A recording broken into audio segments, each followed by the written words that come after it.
بسم الله الرحمن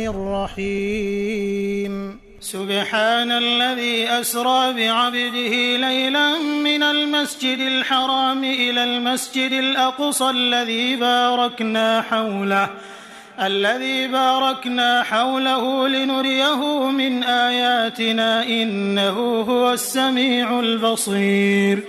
وآتينا موسى الكتاب وجعلناه هدى لبني إسرائيل ألا تتخذوا من دوني وكيلا ذرية من حملنا مع نوح إنه كان عبدا شكورا. وقضينا إلى بني إسرائيل في الكتاب لتفسدن في الأرض مرتين ولتعلن علوا كبيرا. فإذا جاء وعد أولاهما بعثنا عليكم عبادا لنا أولي بأس شديد فجاسوا خلال الديار وكان وعدا مفعولا. ثم رددنا لكم الكرة عليهم وأمددناكم بأموال وبنين وجعلناكم أكثر نفيرا. إن أحسنتم أحسنتم لأنفسكم وإن أسأتم فلها. فإذا جاء وعد الآخرة ليسوءوا وجوهكم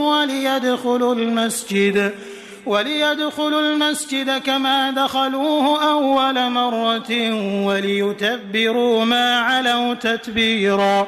عسى ربكم أن يرحمكم وإن عدتم عدنا وجعلنا جهنم للكافرين حصيرا. إن هذا القرآن يهدي للتي هي أقوم ويبشر المؤمنين الذين يعملون الصالحات أن لهم أجرا كبيرا وأن الذين لا يؤمنون بالآخرة أعتدنا لهم عذابا أليما. ويدعو الإنسان بالشر دعاءه بالخير وكان الإنسان عجولا. وجعلنا الليل والنهار آيتين فمحونا آية الليل وجعلنا آية النهار مبصرة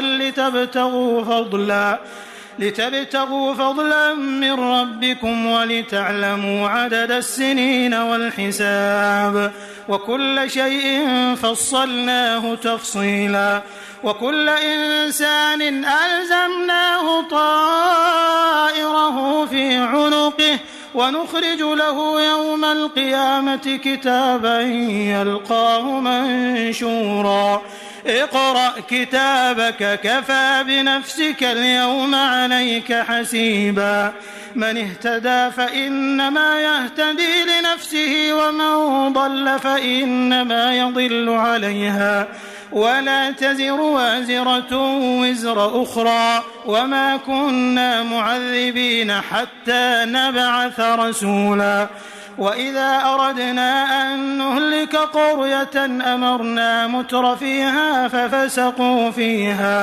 ففسقوا فيها فحق عليها القول فدمرناها تدميرا. وكم أهلكنا من القرون من بعد نوح وكفى بربك بذنوب عباده خبيرا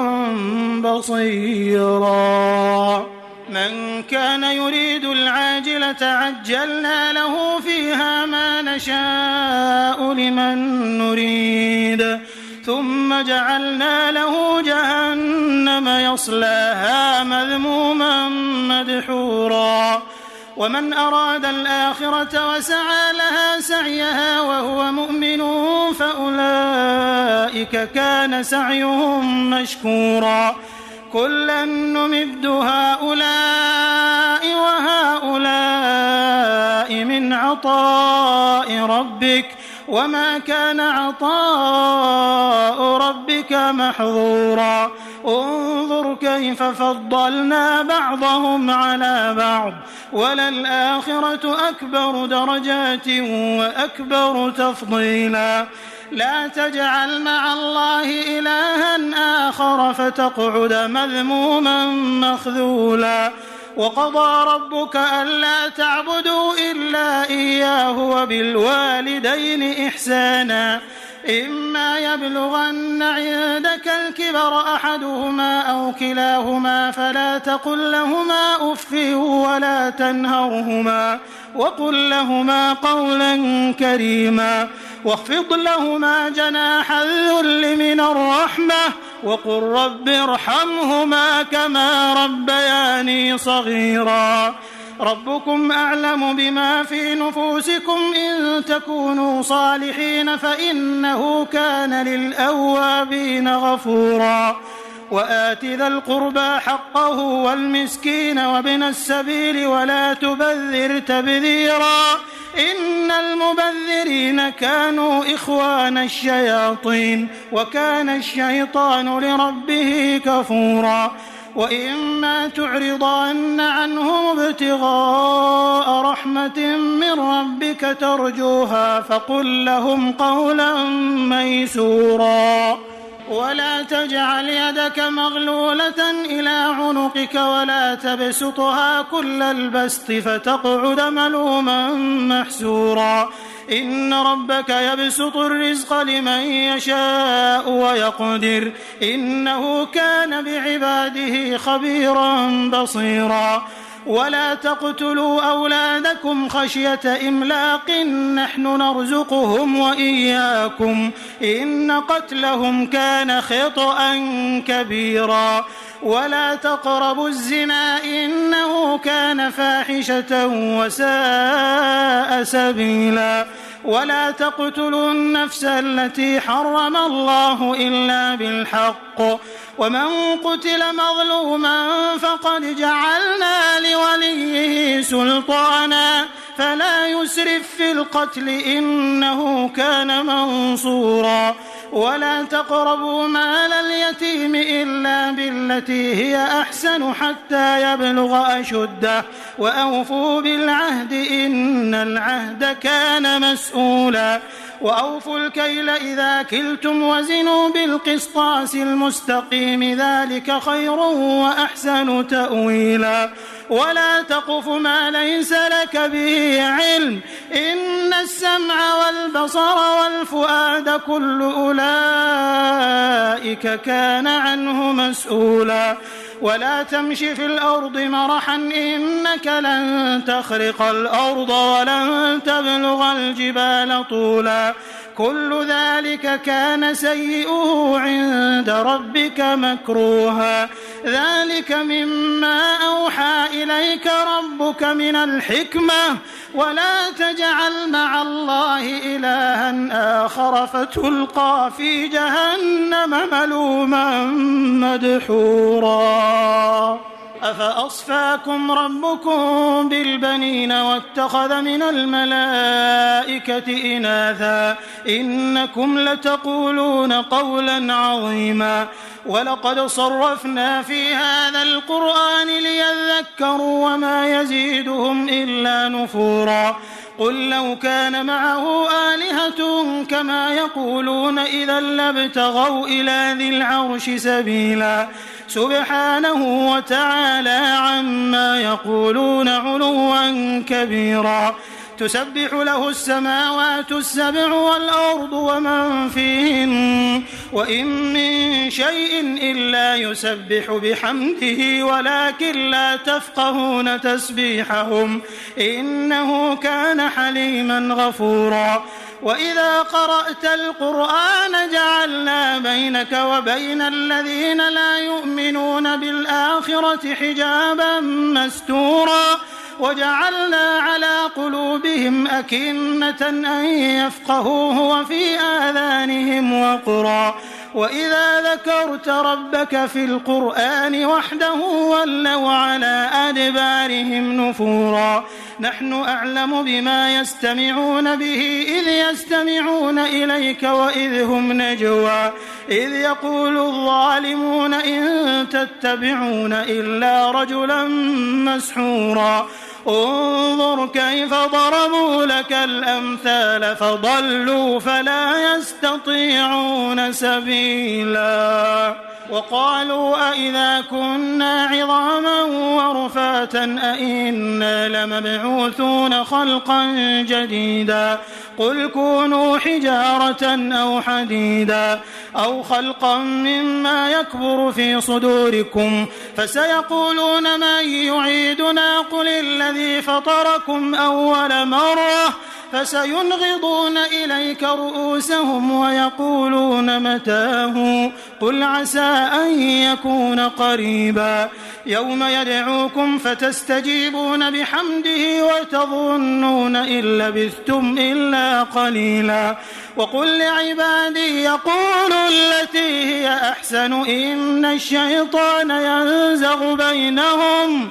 إن الشيطان كان للإنسان عدوا مبينا ربكم أعلم بكم إن يشأ يرحمكم أو إن يشأ يعذبكم وما أرسلناك عليهم وكيلا وربك أعلم بمن في السماوات والأرض ولقد فضلنا بعض النبيين على بعض وآتينا داود زبورا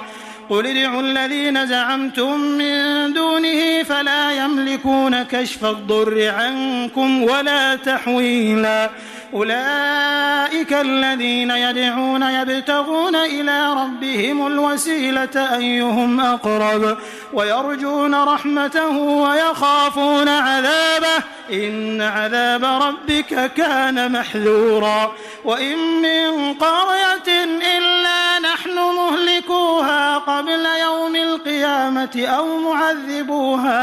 أو معذبوها عذابا شديدا كان ذلك في الكتاب مسطورا وما منعنا أن نرسل بالآيات إلا أن كذب بها الأولون وآتينا ثمود الناقة مبصرة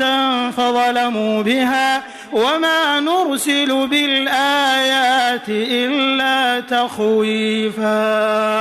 وإذ قلنا لك إن ربك أحاط بالناس وما جعلنا الرؤيا التي أريناك إلا فتنة للناس والشجرة الملعونة في القرآن ونخوفهم فما يزيدهم إلا طغيانا كبيرا وإذ قلنا للملائكة اسجدوا لآدم فسجدوا إلا إبليس قال أأسجد لمن خلقت طينا قال أرأيتك هذا الذي كرمت علي لئن أخرتني إلى يوم القيامة لأحتنكن ذريته إلا قليلا قال اذهب فمن تبعك منهم فإن جهنم جزاؤكم جزاء موفورا واستفزز من استطعت منهم بصوتك وأجلب عليهم بخيلك ورجلك وشاركهم في الأموال والأولاد وعدهم وما يعدهم الشيطان إلا غرورا إن عبادي ليس لك عليهم سلطان وكفى بربك وكيلا ربكم الذي يزجي لكم الفلك في البحر لتبتغوا من فضله إنه كان بكم رحيما وإذا مسكم الضر في البحر ضل من تدعون إلا إياه فلما نجاكم إلى البر أعرضتم وكان الإنسان كفورا أفأمنتم أن يخسف بكم جانب البر أو يرسل عليكم حاصبا ثم لا تجدوا لكم وكيلا أم أمنتم أن يعيدكم فيه تارة أخرى فيرسل عليكم قاصفا من الريح فيغرقكم بما كفرتم ثم لا تجدوا لكم علينا به تبيعا ولقد كرمنا بني آدم وحملناهم في البر والبحر ورزقناهم من الطيبات وفضلناهم على كثير ممن خلقنا تفضيلا يوم ندعو كل أناس بإمامهم فمن أوتي كتابه بيمينه فأولئك يقرؤون كتابهم ولا يظلمون فتيلا ومن كان في هذه أعمى فهو في الآخرة أعمى وأضل سبيلا وإن كادوا ليفتنونك عن الذي أوحينا إليك لتفتري علينا غيره وإذا لاتخذوك خليلا ولولا أن ثبتناك لقد كدت تركن إليهم شيئا قليلا إذا لأذقناك ضعف الحياة وضعف الممات ثم لا تجد لك علينا نصيرا وإن كادوا ليستفزونك من الأرض ليخرجوك منها وإذا لا يلبثون خلافك إلا قليلا سنة من قد أرسلنا قبلك من رسلنا ولا تجد لسنتنا تحويلا أقم الصلاة لدلوك الشمس إلى غسق الليل وقرآن الفجر إن قرآن الفجر كان مشهودا ومن الليل فتهجد به نافلة لك عسى أن يبعثك ربك مقاما محمودا وقل رب أدخلني مدخل صدق وأخرجني مخرج صدق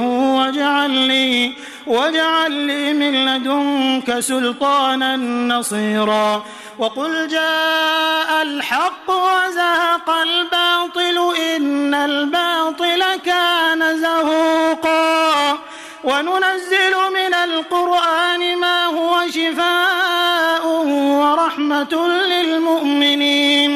ورحمة للمؤمنين ولا يزيد الظالمين إلا خسارا وإذا أنعمنا على الإنسان أعرض ونأى بجانبه وإذا مسه الشر كان يئوسا قل كل يعمل على شاكلته فربكم أعلم بمن هو أهدى سبيلا ويسألونك عن الروح قل الروح من أمر ربي وما أوتيتم من العلم إلا قليلا ولئن شئنا لنذهبن بالذي أوحينا إليك ثم لا تجد لك به علينا وكيلا إلا رحمة من ربك إن فضله كان عليك كبيرا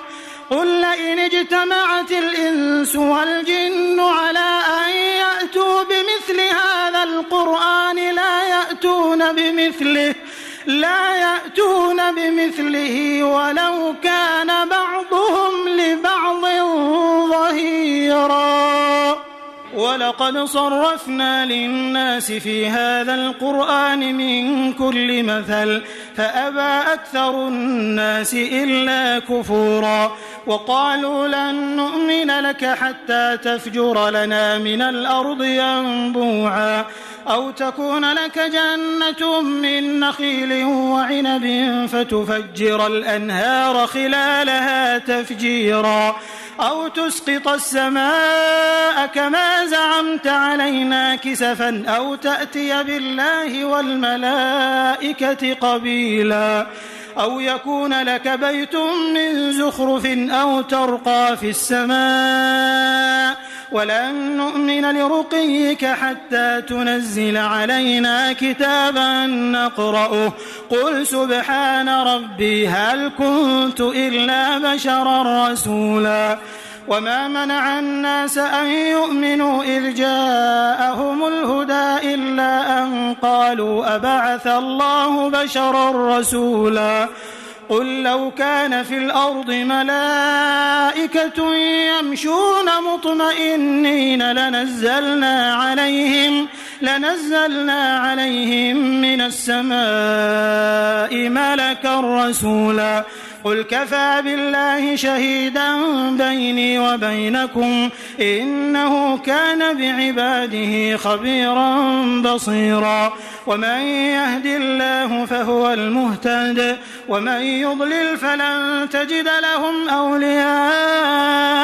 من دونه ونحشرهم يوم القيامة على وجوههم عميا وبكما وصما مأواهم جهنم كلما خبت زدناهم سعيرا ذلك جزاؤهم بأنهم كفروا بآياتنا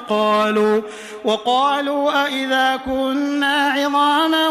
ورفاتا أئنا لمبعوثون خلقا جديدا